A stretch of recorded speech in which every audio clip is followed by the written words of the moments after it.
months and months ago, there was a playoff game that wasn't that bad of weather. Second half snowed a bunch. We all sat and watched through a fourth quarter as Matthew Stafford missed a pass to Puka Nacua the end of their season against the eventual Super Bowl champions, Philadelphia Eagles. Well, week 3 is here. It's been highlighted for a while now. This is one of the most important games early in the season the Rams have ever had. We are week 3, and we're going to talk some Rams-Eagles football here on Tuna and Sheriff. I'm Tuna. We'll be joined by Sheriff here momentarily. You're Sheriff now. You hear that? Sheriff. Sheriff Joe Bags. Sheriff Dorbigs. Good morning, Sheriff.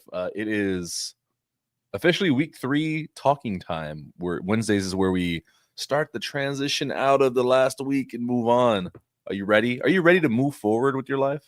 I'm absolutely ready to move forward with my life, man. Rams obviously 2-0 coming off of 2 AFC dubs. Our first in conference matchup of the season, and it's against the Philadelphia Eagles. Like you said, one of the most important early season matchups that we've had in a really, really long time. I know it's September, the middle of September here, but this is one of those where when it gets to December and we're starting in that world, this is going to be one of those games where we look back on, and it could be, if the Rams lose that game, maybe we're not the 1 seed, or it could be, hey, if the Rams win that game, maybe we're not here, maybe we're not a wild card team. Whatever it happens to be, this is one that we'll look back on this week 3 game, and it will absolutely have an impact on late season. And whether that's head to head, Rams versus Eagles, or like Washington is doing something and Philadelphia had 1 extra loss, so they, Washington wins the division or something like that. Yeah. Like, this is definitely going to be a game that mixes up the NFC playoff race retroactively. Like, once that starts shaping up, we'll look back on this game as it had a big impact. So fired up, dude. Fired up. Absolutely. And we've talked about it week 1 against Houston. It was a litmus test because it's a good defense. And it turned out it was. Week 2, we said same things. I actually was surprised we scored that many points in week 2. Not out of we can't do it, but out of respect for the Titans defense. And now week 3, third consecutive week, I would say this is up there with Houston's defense. People are going to say Eagles have one of the best defenses in the league. It's still early. People are figuring out their mold. They're figuring out their groove. They've lost a lot of players from last season. They will have Jalen Carter. He didn't miss time after the Dak incident, the Spitgate people were talking about. The Daxident? Daxident. Week 4, the Dax's chart's busting out. I'm giving it until week 4. The Dax's chart. I gotta let levels level out here. Yeah. But before we just jump into like Eagle stuff, a little bit of one more thing from this past week that I want to look at. Okay. I've watched this play about 100 times. Nice. Yeah, I'll check it out. Here, it's that. I'm pulling it up. It's the Matthew Stafford throw. Okay. Shout out to Sosa on Twitter for posting this thing. But it's the arm angle. It is this one's absolutely crazy, dude.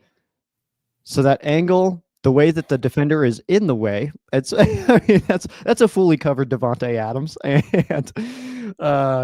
Stafford got there, man. If you've ever thrown a football like in any kind of high school, college, anything at all, what it is, like a little wrist flick. Like, there's a difference between a full range of motion and just a quick wrist flick. The ball comes out differently. He does that sidearmed running forward.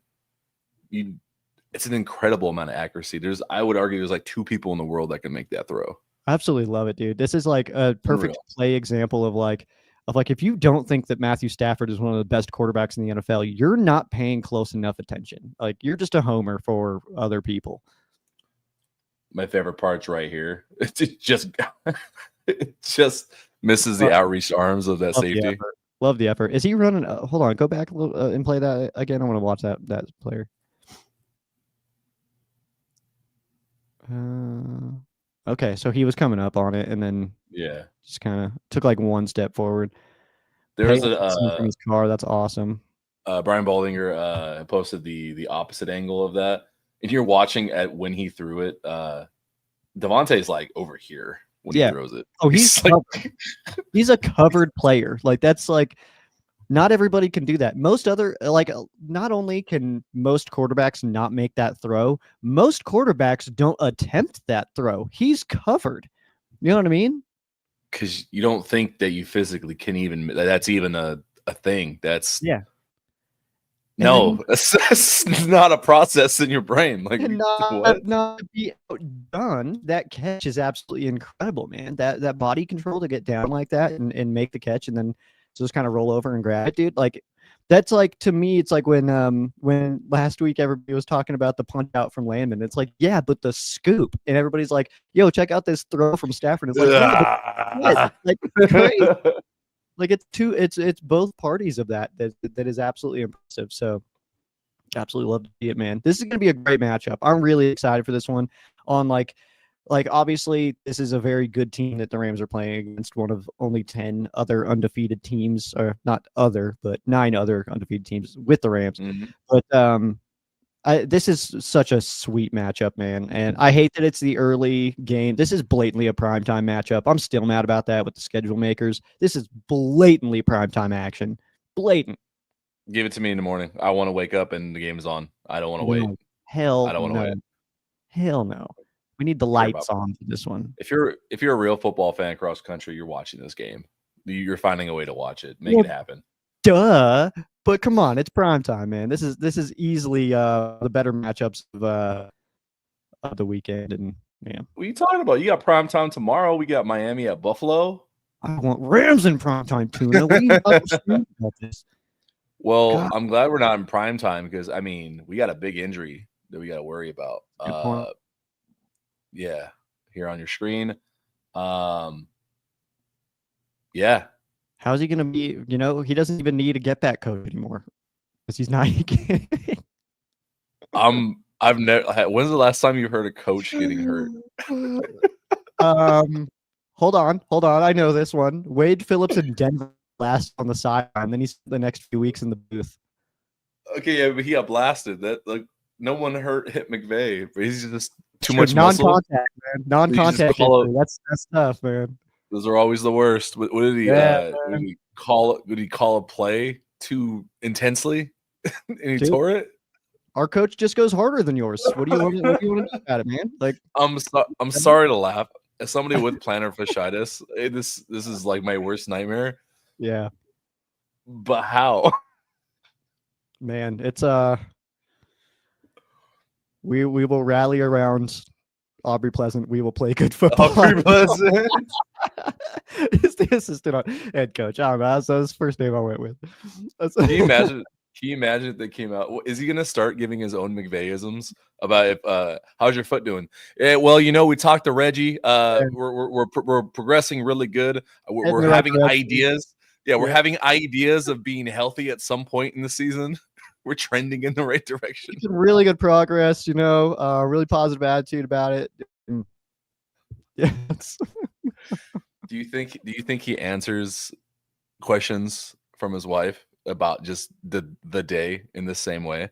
Honey, did you change our son? You know what? We're having meetings, we're having ideas about going ahead and changing that diaper, but when we got down to it, there was a lot of defense in the way, and the game plan just changed on our way to go change that diaper. So you know, we're gonna adjust and we're gonna attack it head on and get better for next week. Yeah, you know, those yeah. Sometimes things change. You got to change your plans as the action goes on. So, you know, we had to kind of just make those adjustments as we went on. Yeah, right. Coach McVay speak about his own injury. That really is real. I mean, like, yeah, we're gonna feel it out though pregame and see how it's. You know what? We're gonna leave those for Reggie to go. I like. There's some times where I feel like Reggie's not a real person. Like he's just a mythical person that McVay's made up. When he does, dude, literally the name Reggie has been my fake name for Ram Showcase since I started. I used to do that when it'd be like hit the music and I'd be like, hit it, Reggie. And then I gave him a last name, and now I've got a sound guy named Mike. It's a whole thing, man. I like that, Mike. But no, seriously, I feel like I know I've seen a photo of Reggie. Yeah, but cool. I wouldn't bet money that I have. That's how not confident I am. Oh, I could if I saw Reggie at a King Supers, I could I could point him out. Okay. You're Reggie. That's hell yeah. Okay. It's like, also, do you mind looking at this? My shoulder's been killing. He'd be like, get the hell out of here, man. You got that immortal chamber. Yeah. Speaking of immortal, yeah, Patrick Mahomes doesn't seem immortal anymore. So I got the box score up here. Yeah. I know this was like a boring game for a lot of people because there was not a lot of offensive fireworks. Love it. These guys did not combine for 300 yards passing. Yeah. The Eagles only had 216 total yards. That's the thing, insane. man. Averaging about 119 passing on the season, so they have about 240 total passing yards on the year. That's about 50 less than Stafford had just last week.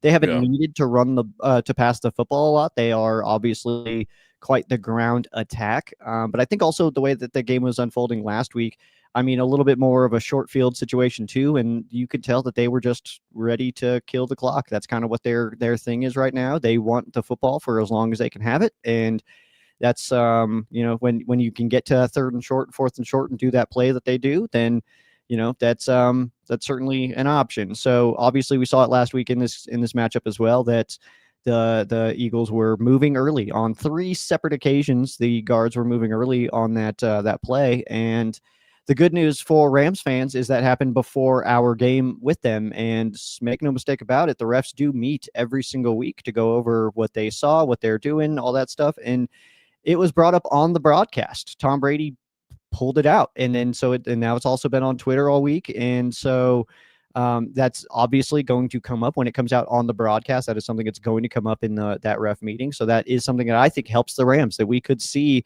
if the Eagles are doing some false starts on that play, that they should get called. The only thing that I'm also hoping for is that they start also calling neutral zone on the offense. But I also don't want to get too picky about it, man. Stop the play. Don't let them into short situations if you don't want to defend it. So I guess I see both sides of it, I guess. I was gonna say, how do you personally feel about tush push?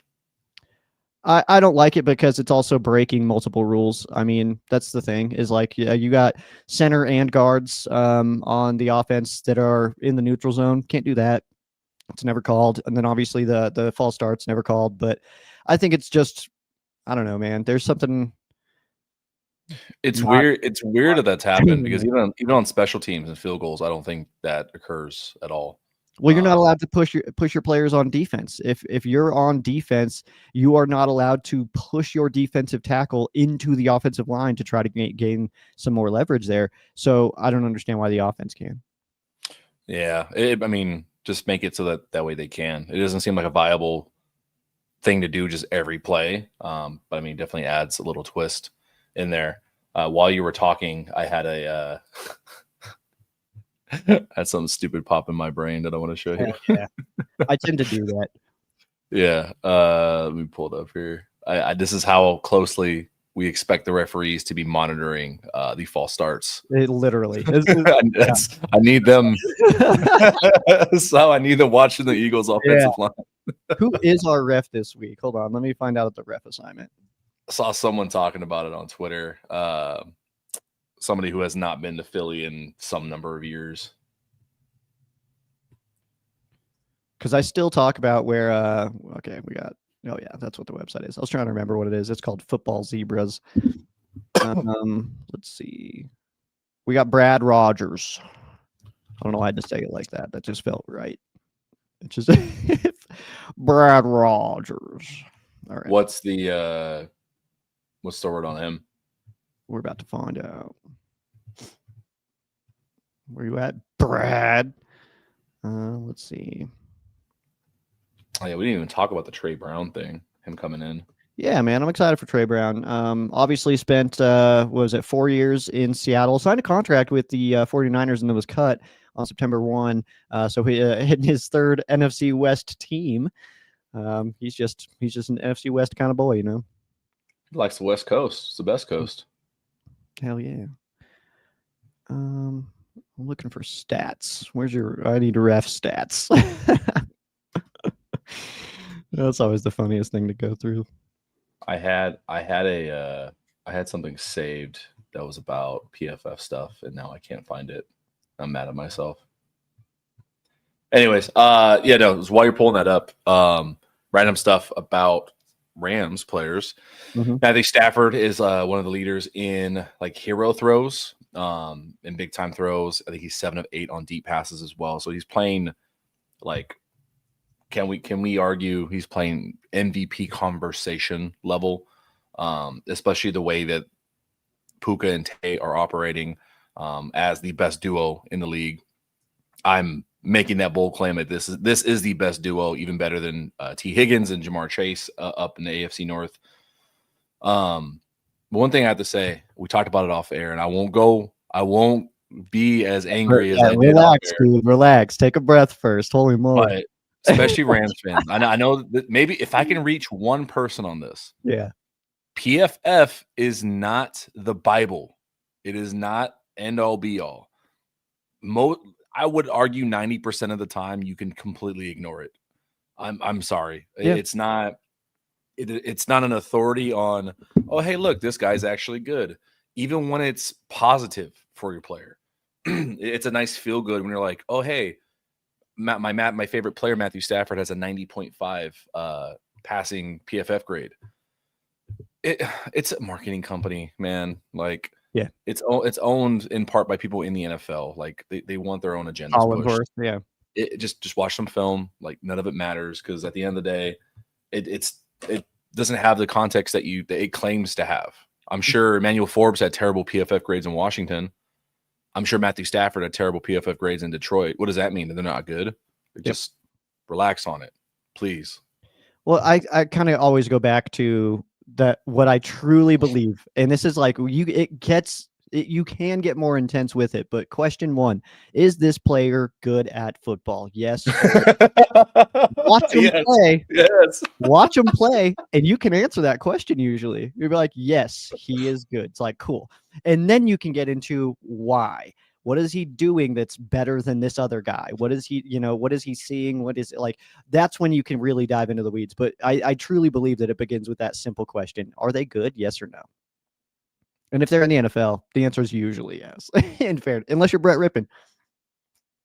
But Rams fans in particular should be like the biggest haters on PFF because so many players that you enjoy have had terrible PFFs in previous places and in college. Oh, what happens when they are around a system that works for them and enjoy playing football? They end up being good. It's crazy, huh?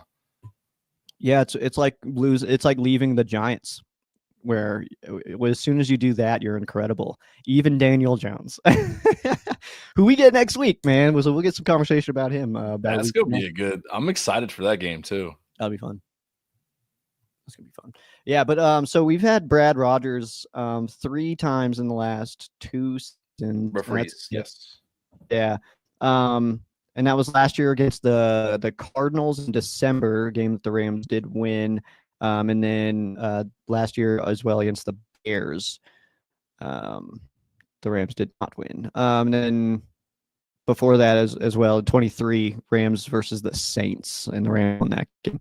But penalties, there's only 3 called in that Saints game, 6 in the Bears game, and 9 in the Cardinals game. So we're gonna get 12 penalties per trends. So that's where we're at. What I think what's popping in my brain, I never really worry about referees too much. It really just comes down to just play better football, and especially from these guys. Shout out to Prominent Kings, pulling up his tweet here. These 2 guys, I think this is the key right here. Yeah. I think above all else, obviously we're going to dive deeper, especially on Friday, especially on Saturday. Hell, even tomorrow, I have the 5 matchups that matter article coming out on this week. It has to happen. I know Jared Verse is doing really well in getting pressures and helping stop the run. But being a game changer and being a force and logging the sacks yourself, it's going to click at some point for him this year. I think this is a week. He's going to have a little bit of extra juice. He loves playing against Philly. He hates them. And then BY, just to continue. I mean, it's going to be a good litmus test. I think this will be the best right tackle that Byron Young has gone up against. So we really get to see like, hey man, you've done all this work, you've improved. I'm not saying like, oh, now prove it. He's been proving it for 2 weeks, but like, all right, cool, go do it against some of the league's best talent and like really put your name on the map. Like I'm excited for him. Yeah, absolutely. And if you look at last season, that playoff game, that was Lane Johnson's worst game of the whole season. I think he didn't give up a sack all year, but gave up 2 to Verse. It's like, well, sometimes it's like that, man. Because also Verse was unstoppable that day, man. He was coming in. I think that the whole thing when he came out early in the week was like, I hate Philadelphia. I was like, hell yeah, like this is gonna be so much fun, dude.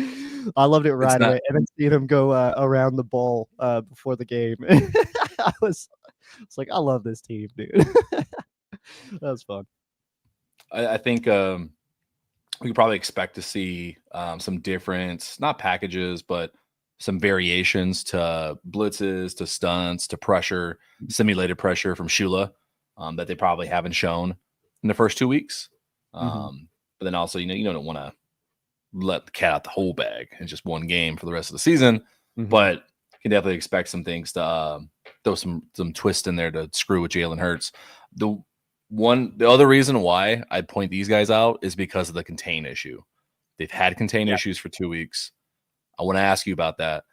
Do you think they're going to be able to contain Jalen Hurts, or do you think that's going to be like one of the biggest banes for them this week? Because Jalen Hurts is, I would say, the best mobile quarterback at breaking contain and just picking up the first down, like behind Lamar and Josh Allen.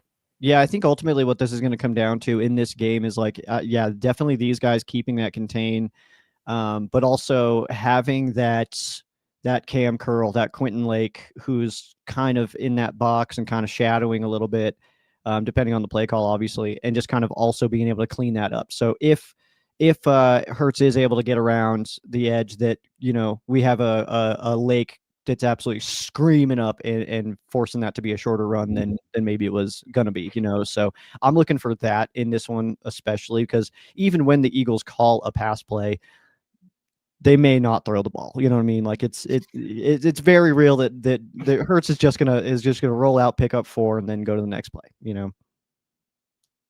You want I really want the trend the Eagles are on right now of low offensive output to continue.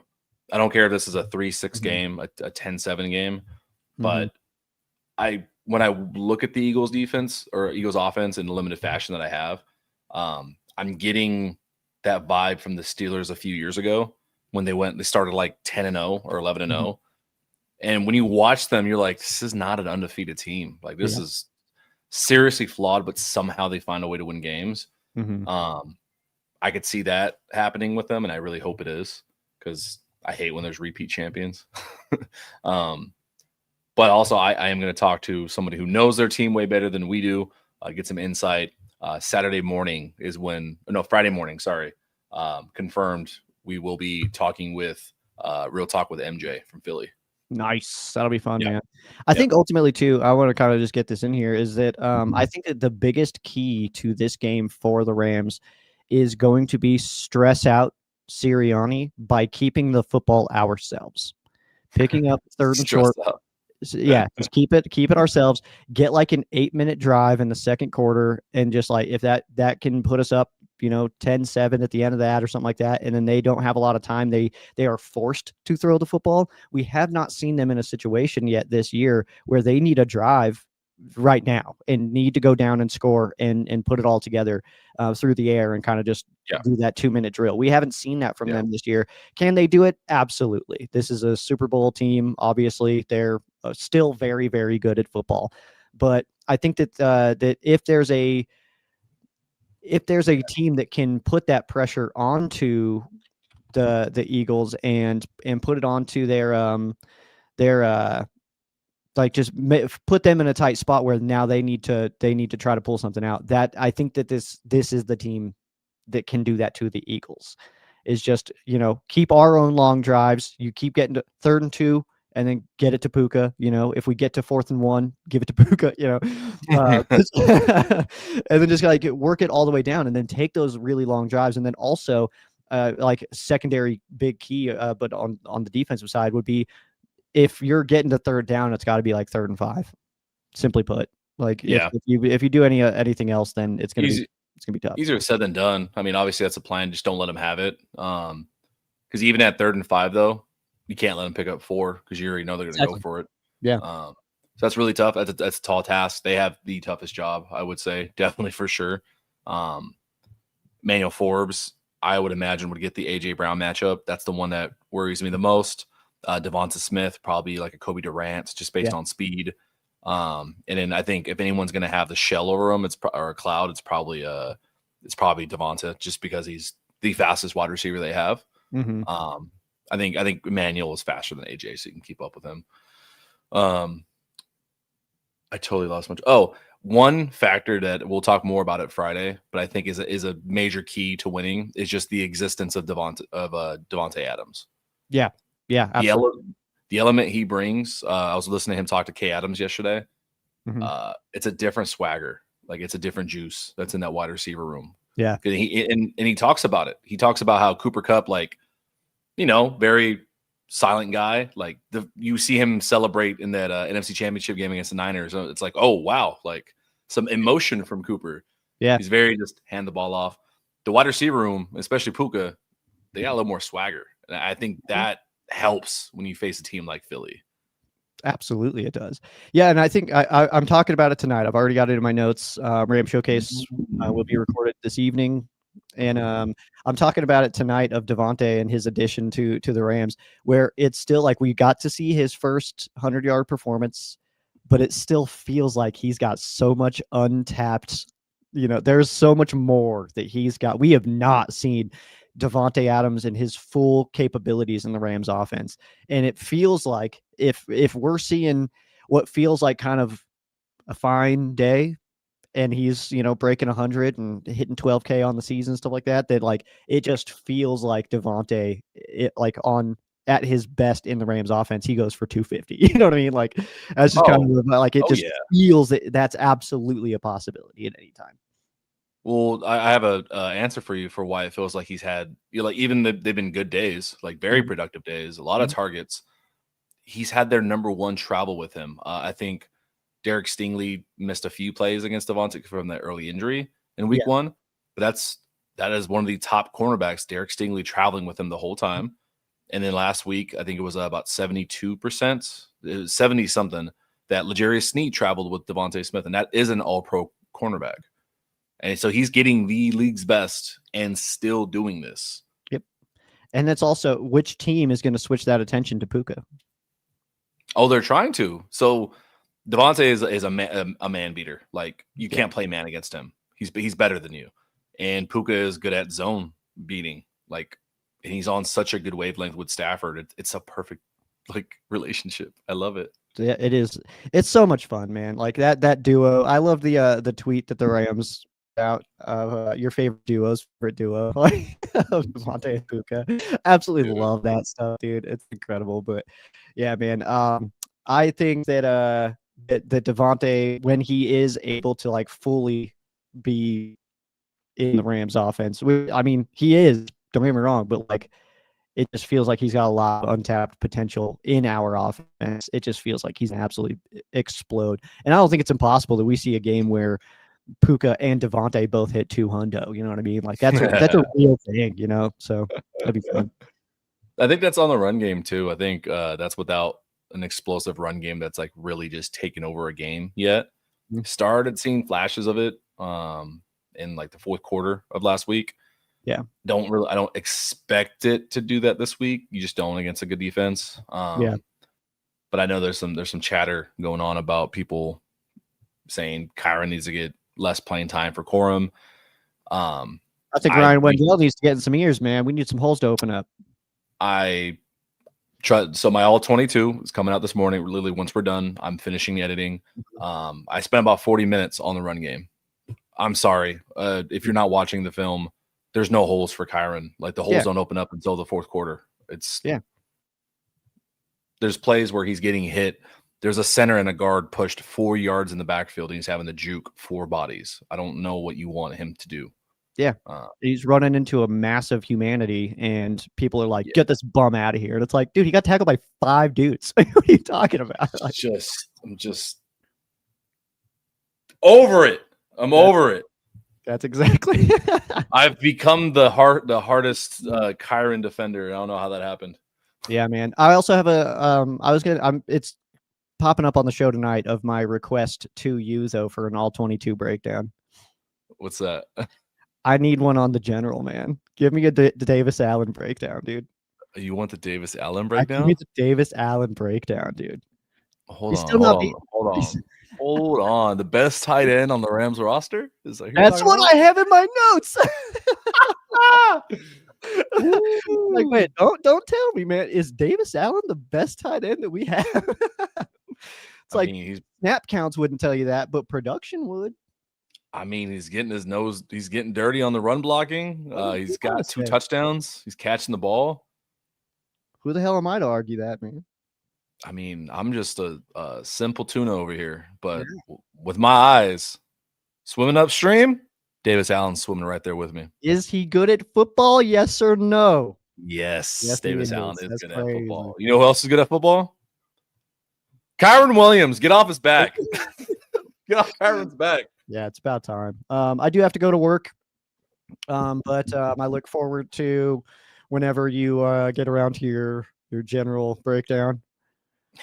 Let's see what he does this week. Let's see what he does this week. Fair enough. I'll give that to you. I'll give it to you. I have it in my notes of like look out for the all 22 for Davis Allen. You'll see that tonight though. Ram Showcase will be recorded once I'm off of work. We'll get that out for you as soon as possible, and you put that into your eye holes and your ear balls. But there you go. Go Ram Showcase. If you're not subscribed already, go hit it for the next episode. And then mine will be out here in probably an hour or two for the all 22. Yeah, will Rams house. All right.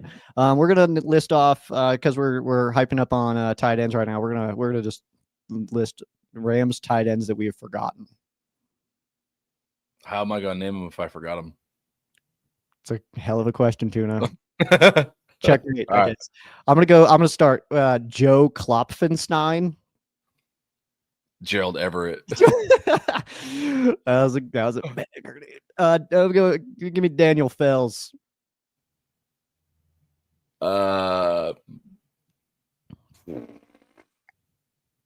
Dude, I forget tight end names so terribly.